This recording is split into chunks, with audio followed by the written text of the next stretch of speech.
So there's a mindset that Asia has to adopt to justify getting treatment she knows she doesn't deserve. Charles Barkley talking about the Caitlin Clark phenomenon and the people he blames for blowing this whole Caitlin Clark deal. Many of you were the very same ones that was pointing the finger and saying you're racist and we don't want or need your support. So in theory, you're getting what you want and you should be happy for the lower ratings. So be careful what you wish for. Imagine being the best at what you do, breaking records left and right, but someone else is getting all the attention. That's exactly what's happening with A'ja Wilson right now. She's putting up insane numbers. Over 1,000 points this season, averaging 26.9 points per game. But guess what? The spotlight's not on her. Instead, all eyes are on rookie sensation Caitlin Clark. The media can't get enough of her. But here's the thing, Wilson's a two-time MVP and champion, so why is she getting less attention than a rookie? It doesn't make sense, right? There's more to this story than just numbers on a scoreboard. We're talking about race, privilege, and how the media picks its favorites. It's a big deal, and it's time we talk about it. You won't believe what's really going on behind the scenes in women's basketball. Let's dive in and see what's up. You know what's crazier than Wilson's stats? The viewership numbers. Let's break it down. We're talking about a game-changing difference here. Clark's games are pulling in a whopping 1.8 million viewers, while Wilson's are sitting at 900,000. That's double the eyeballs. But why? What's behind this huge gap? It's not just about who's watching. It's about who's getting the big bucks too. Clark just inked a record-breaking shoe deal with Nike. Clark's shoe, whenever that is released, comes out, they ought to call it the air suppression. Because basically they are marketing A'ja Wilson by suppressing anything having to do with the most popular player in the league. They got this conversation wrong. The ladies, the active players in the WNBA, they haven't screwed up anything. Since you brought it up, I'm gonna touch on it just for a bit. The ratings, I believe 2 Sundays ago with Caitlin Clark, she drew 1.8 million viewers on an NFL Sunday. We're talking the most lucrative contract ever for a women's basketball player. Meanwhile, Wilson's shoe deal isn't hitting the shelves until 2025. Talk about a time gap, but here's where it gets wild. Clark's not just breaking records off the court, she's smashing them on the court too. She set the record for most points ever scored by a rookie. And get this, she broke the WNBA's single season assist record too. That's some serious impact for a first-year player. Now, you might be thinking, okay, Clark's good, but Wilson's a 2-time MVP. And you'd be right, so why isn't Wilson getting the same love? It's not just about skill, it's about marketability. It's about who the fans want to see. And right now, the fans are all about Clark. This isn't just a Wilson versus Clark thing, it's bigger than that. It's about the WNBA as a whole. The league's been struggling to get people to tune in for years. But now, with players like Clark coming in, things are changing. It's like a whole new ball game. But here's the real question. Why does one player get all the attention while another, equally talented player, gets left in the shadows? One of the more interesting aspects of this fanhood is that some of the biggest supporters of Caitlin Clark are not whites. They're actually black males. The way this thing was going viral, like you said, Jason, and I saw the comments, which I was liberally retweeting on Twitter, there should be a hashtag now, stop A'ja hate. So there's a mindset that Asia has to adopt to justify getting treatment she knows she doesn't deserve. You hate it when they're here. You don't like their presence. Oh my God, look at what they're doing. They're so awful. Then when they leave, the Caitlin flight, oh my God, I can't, what do we do now? It's not just about who's better on the court, it's about race, about privilege, about who gets the spotlight and who doesn't.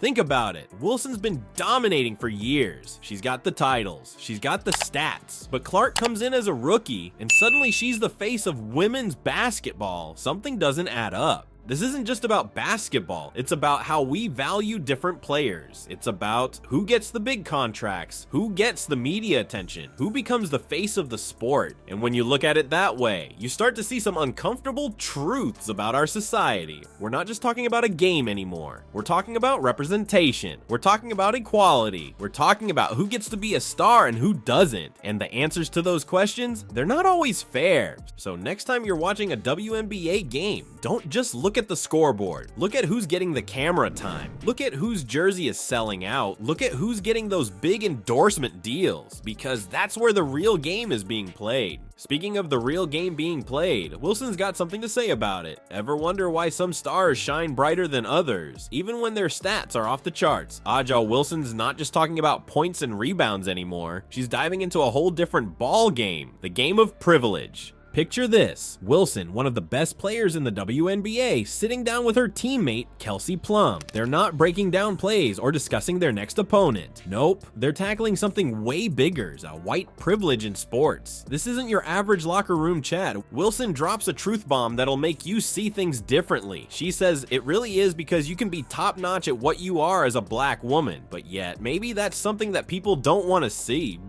Whoa. But that's the issue, though.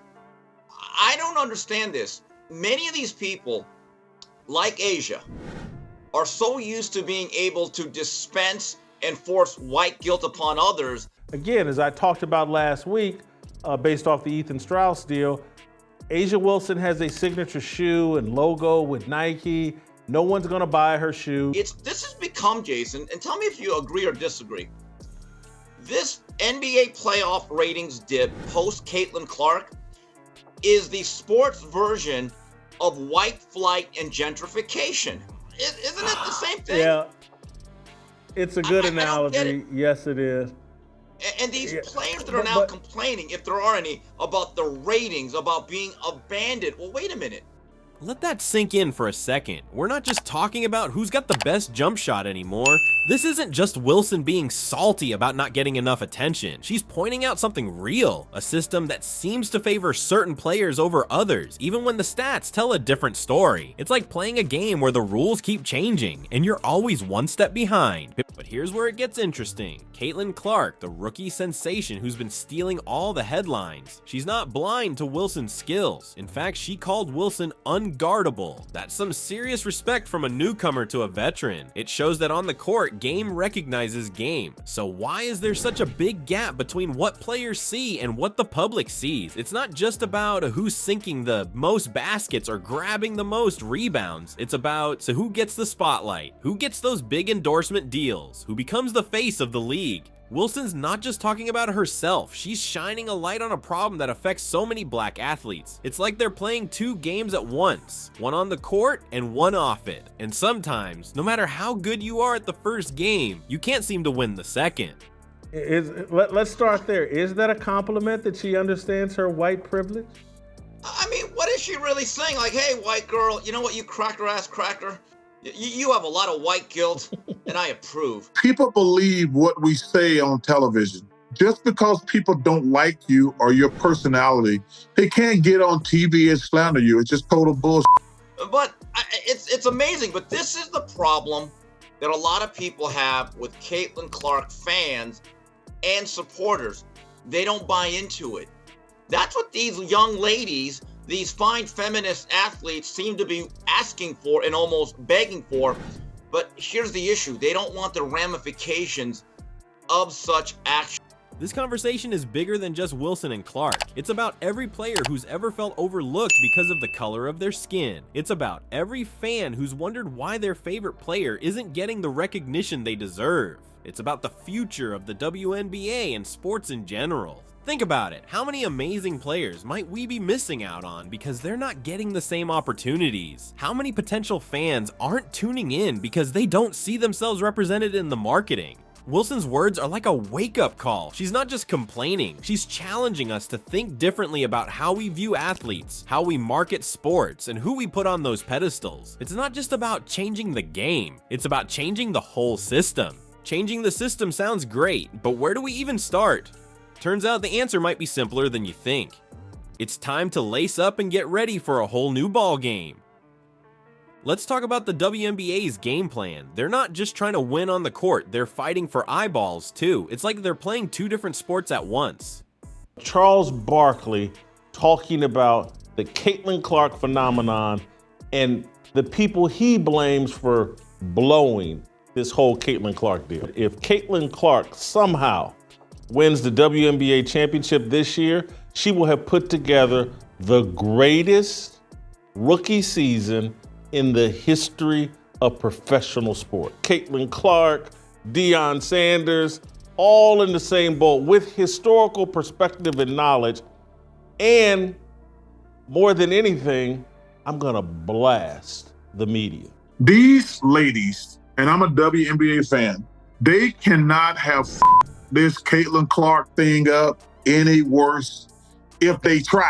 On one side, you've got the actual basketball. On the other, the attention game, and right now, it's looking like a mismatch. You've got players like Aja Wilson putting up MVP numbers, but the spotlight's shining somewhere else. It's like having LeBron on your team, but all the cameras are pointed at the rookie. That's not just unfair, it's bad business. But here's where it gets interesting. The WNBA's got a secret weapon, and it's not a new player or a fancy play, it's shoes. Yeah, you heard that right, shoes. Wilson's got her own signature kicks dropping in 2025. That's huge. It's not just about looking fly on the court, it's about recognition. It's about saying, hey, this player matters. Think about it. When you see a kid rocking Jordans, what does that mean? It means Michael Jordan was so good, so important, that he got his own shoe. Now imagine seeing kids wearing Wilsons. That's not just a fashion statement, that's a power move. But let's be real, one pair of shoes isn't gonna fix everything. The WNBA's gotta play the long game here. They need to spread the love around. It can't just be the Caitlin Clark show, no matter how good she is. You've got stars like Wilson, Breanna Stewart, Sabrina Ionescu. These are game changers, and they all deserve their time to shine. So how do we make that happen? It's not just on the league, it's on us too. Yeah, you heard me. We've got power here. Every time we tune into a game, every time we buy a jersey, we're sending a message. We're saying, this matters to us.